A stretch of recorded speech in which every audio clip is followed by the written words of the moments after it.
Merci, Monsieur le Président.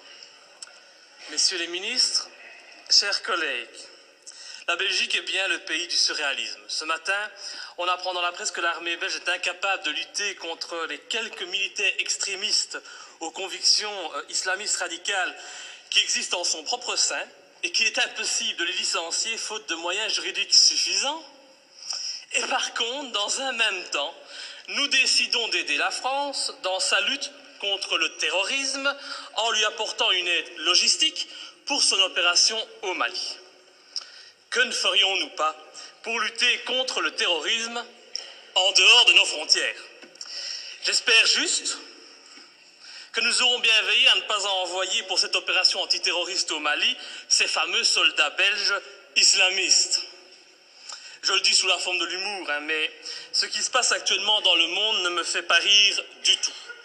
Ça ne me fait pas rire car sans aucun doute, les dirigeants de nos pays occidentaux sont en train de pendre les peuples pour des imbéciles avec l'aide et le soutien de la presse, qui n'est plus aujourd'hui qu'un organe de propagande des pouvoirs en place.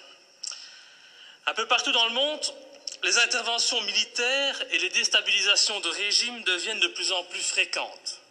La guerre préventive est devenue la règle. Et aujourd'hui, au nom de la démocratie ou de la lutte contre le terrorisme, nos États s'octroient le droit de violer la souveraineté de pays indépendants et de renverser des dirigeants légitimes. Il y a eu l'Irak et l'Afghanistan, ces guerres du mensonge américain, sont venues par la suite la Tunisie, l'Égypte, la Libye, où, grâce à vos décisions, notre pays a participé en première ligne à des crimes contre l'humanité pour renverser à chaque fois, des régimes progressistes et modérés et pour les remplacer par des régimes islamistes dont, et c'est quand même bizarre, la première volonté fut d'imposer la charia. Il en est de même actuellement en Syrie, où la Belgique finance honteusement l'armement des rebelles islamistes qui tentent de renverser Bachar al-Assad. Ainsi, en pleine crise économique, alors que de plus en plus de Belges ont des difficultés pour se loger, se nourrir, se chauffer ou se soigner, et oui, j'entends déjà le sale populiste que je suis, eh bien le ministre des Affaires étrangères, il a décidé d'offrir aux rebelles syriens 9 millions d'euros. Bien sûr, on est en train de nous faire croire que cet argent servira à des fins humanitaires, un mensonge de plus. Et comme vous le voyez, depuis des mois, notre pays ne fait que participer à la mise en place de régimes islamistes dans le nord de l'Afrique et au Moyen-Orient. Alors, quand on vient prétendre partir en guerre pour lutter contre le terrorisme au Mali, eh bien, j'ai bien envie de rire. C'est faux. Sous des apparences de bonnes actions, nous n'intervenons que pour défendre des intérêts financiers, dans une totale logique néocolonialiste.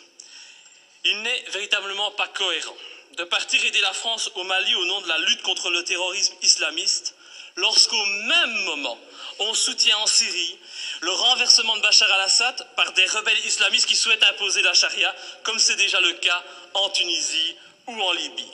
Il faut vraiment arrêter de nous mentir et de prendre les gens pour des imbéciles. Le temps est au contraire venu pour dire la vérité.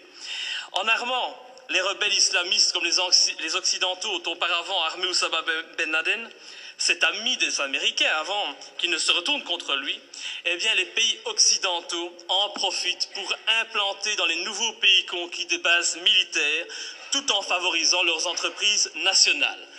Tout est donc stratégique. En Irak, nos alliés américains ont mis la main sur les richesses pétrolières du pays. En Afghanistan, ce fut sur l'opium et la drogue, toujours très utiles, pour se faire beaucoup d'argent assez rapidement. En Libye, en Tunisie, en Égypte ou encore en Syrie, le but fut et est encore actuellement de renverser les pouvoirs modérés pour les remplacer par des pouvoirs islamistes qui très rapidement deviendront gênants et que nous attaquerons sans vergogne sous prétexte de lutter à ce moment-là encore contre le terrorisme ou de protéger Israël. Et dont les prochaines cibles sont déjà connues. Dans quelques mois, je prends le pari que nos regards se tourneront vers l'Algérie et finalement vers l'Iran. Faire la guerre pour libérer des peuples d'un agresseur extérieur, c'est noble. Mais faire la guerre pour défendre les intérêts des États-Unis, faire la guerre pour défendre les intérêts de grosses sociétés comme Areva. Faire la guerre pour mettre la main sur des mines d'or, ça n'a rien de noble. Et cela fait de nos pays des pays agresseurs et voyous. Personne n'ose parler, mais qu'à cela ne tienne, je ne me tairai pas. Et tant pis si ma lutte doit me faire passer pour un ennemi de ce système qui bafoue les droits de l'homme au nom des intérêts financiers, géostratégiques et néocolonialistes. Bafouer ce régime et le dénoncer, c'est un devoir et une fierté pour moi. Et sincèrement, et je m'excuse pour le vocabulaire populaire utilisé, j'emmerde tous les soi-disant bien-pensants, qu'ils soient de gauche, de droite ou du centre, qui sont aujourd'hui au basque de nos pouvoirs corrompus et qui se plairont à me tourner en ridicule. J'emmerde nos dirigeants qui jouent avec leurs bombes comme des gamins dans une cour de récréation. J'emmerde ceux qui prétendent être des démocrates alors qu'ils ne sont que des criminels de bas étage. Je n'ai pas beaucoup de respect non plus pour les journalistes qui ont le culot de faire passer les opposants pour des débiles mentaux alors qu'au fond ils savent très bien que ces opposants ont parfaitement raison. Je méprise enfin au plus haut point ceux qui se prennent pour les rois du monde et qui nous dictent leurs lois, car moi je suis du côté de la vérité, du côté de la justice, du côté de ces victimes innocentes du pognon à tout prix. Et c'est pour cette raison que j'ai décidé de m'opposer clairement à cette résolution qui envoie notre pays soutenir la France dans son opération néocolonialiste. Depuis le début de l'opération française, le mensonge est organisé. On nous dit que la France ne fait que répondre à l'appel au secours d'un président malien. On en oublierait presque que ce président n'a aucune, mais aucune légitimité et qu'il a été mis en place pour assurer la transition suite au coup d'État de mars 2012. Qui a soutenu ce coup d'État? Qui en est à la base? Pour qui travaille ce président de transition? Voilà le premier mensonge. Le président français François Hollande ose prétendre mener cette guerre pour lutter contre les djihadistes qui menacent, ils menacent, rendez-vous compte, le territoire français et européen. Mais quel vilain mensonge! En reprenant cet argument officiel, tout en profitant pour effrayer la population, en augmentant le niveau de la menace terroriste, en mettant en œuvre le plan Vigipirate, nos dirigeants et les médias font preuve d'un culot inimaginable. Comment peut-on oser sortir un tel argument alors que la France et la Belgique n'ont pas hésité à armer et soutenir les djihadistes en Libye et que ces mêmes pays continuent actuellement à soutenir ces djihadistes en Syrie? Ces prétextes ne servent qu'à cacher des desseins stratégiques et économiques. Nos pays n'ont même plus peur de l'incohérence car tout est fait pour la cacher. Mais l'incohérence est pourtant bien présente. Ce n'est pas demain que vous verrez un Malien venir commettre un attentat en Europe. Non, à moins qu'on en crée un subitement pour mieux justifier encore cette opération militaire. On a bien créé le 11 septembre pour justifier l'invasion, l'arrestation arbitraire, la torture et le massacre de populations innocentes. Alors créer un terrorisme malien, bon, ça ne doit pas être trop compliqué pour nos dirigeants sanguinaires.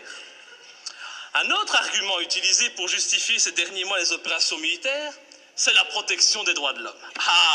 Cet argument est encore utilisé aujourd'hui pour justifier la guerre au Mali. Mais oui, nous devons agir, car sinon les méchants islamistes radicaux vont imposer la charia au Mali, lapider les femmes et couper les mains des voyous. Oh, c'est vrai que l'intention elle est noble et salvatrice, c'est sûr. Mais pourquoi alors? Mais pourquoi, bon Dieu, nos pays ont-ils alors participé à l'accession au pouvoir en Tunisie et en Libye d'islamistes qui ont décidé d'appliquer cette charia dans ces pays qui étaient, il n'y a pas si longtemps de cela encore, modernes et progressistes? Je vous invite à demander aux jeunes Tunisiens qui sont à la base de la révolution en Tunisie s'ils sont heureux de leur situation actuelle.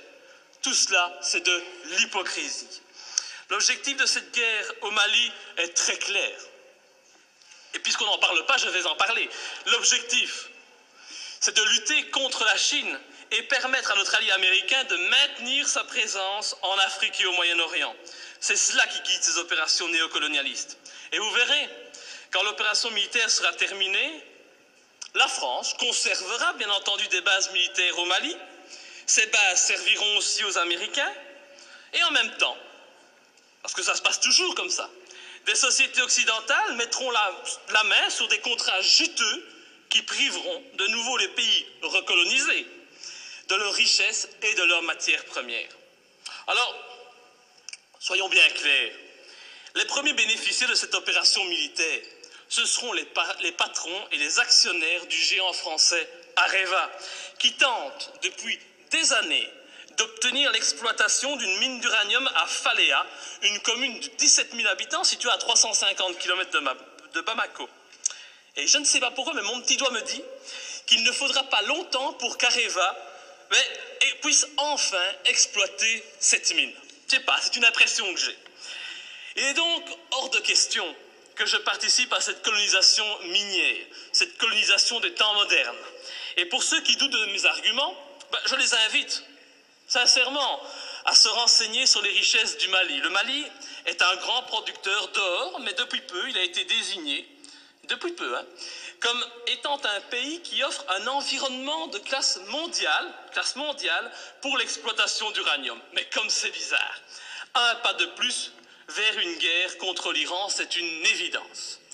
Pour toutes ces raisons, et afin de ne pas tomber dans les pièges du mensonge que l'on nous tend, j'ai décidé de ne pas soutenir cette intervention au Mali. Je voterai donc contre. Et ce faisant, je fais preuve de cohérence, puisque je n'ai jamais soutenu par le passé nos interventions criminelles en Libye ou en Syrie, me profilant de la sorte comme le seul parlementaire de ce pays à défendre la non-ingérence et la lutte contre les intérêts obscurs. Je pense vraiment qu'il est grand temps de mettre un terme à notre participation à l'ONU ou à l'OTAN et de sortir de l'Union européenne si cette Europe, au lieu d'être un gage de paix, devient une arme d'attaque et de déstabilisation de pays souverains aux mains d'intérêts financiers et non plus humanistes. Enfin, je ne peux qu'encourager notre gouvernement à rappeler au président Hollande les obligations qui résultent de la Convention de Genève en matière de respect des prisonniers de guerre.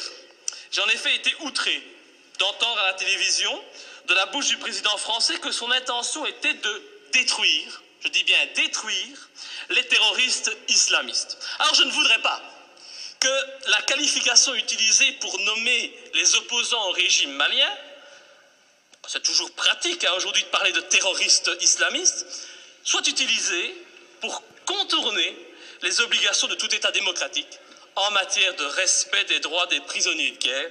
Nous attendons un tel respect de la patrie des droits de l'homme. Enfin, et pour terminer, permettez-moi de souligner la légèreté avec laquelle nous décidons de partir en guerre. Tout d'abord, le gouvernement agit sans la moindre autorisation du Parlement, il paraît qu'il en a le droit. Il envoie du matériel, des hommes au Mali. Le Parlement réagit par la suite, et quand il réagit, comme aujourd'hui, eh bien, cette institution n'est composée que d'un tiers de ses membres. Encore beaucoup moins si on parle des élus francophones. C'est donc une légèreté coupable qui ne m'étonne pas vraiment, venant d'un Parlement de toutous soumis aux diktats des partis politiques. Je vous remercie. Monsieur le ministre des Affaires étrangères.